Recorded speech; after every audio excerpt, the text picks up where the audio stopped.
I had to buy a new hub carrier because the bolt that squeezes through here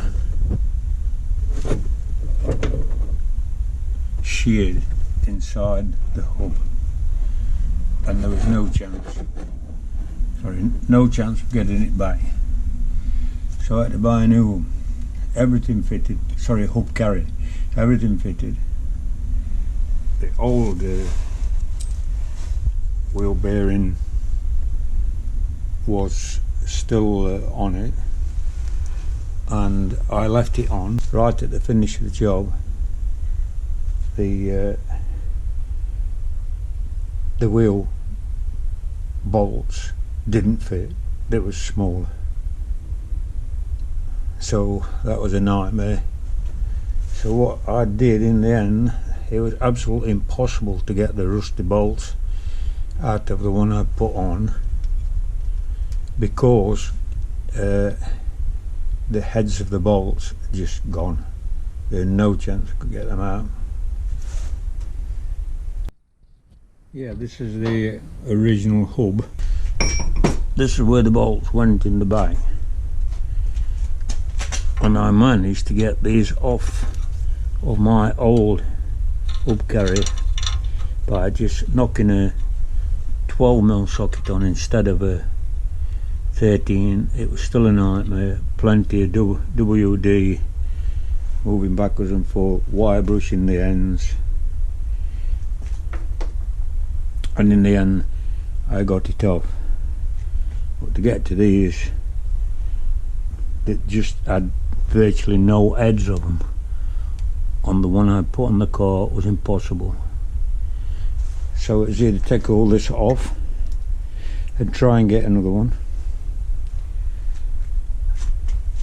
or try and somehow work magic and get this off the car.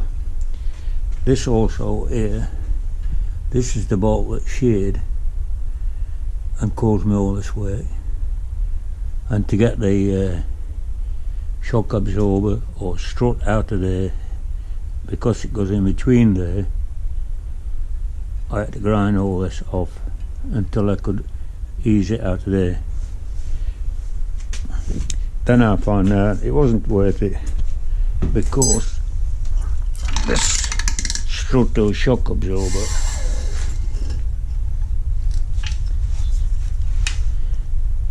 has had it. And then the job was complete, and I come to put the wheel on, and the wheel nuts was smaller on the hub carrier that I'd purchased.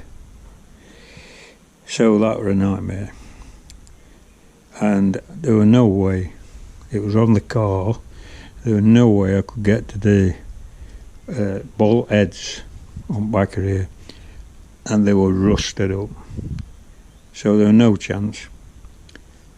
So here's the wheel bearing, and this is what I had to do, and this really is an easy method.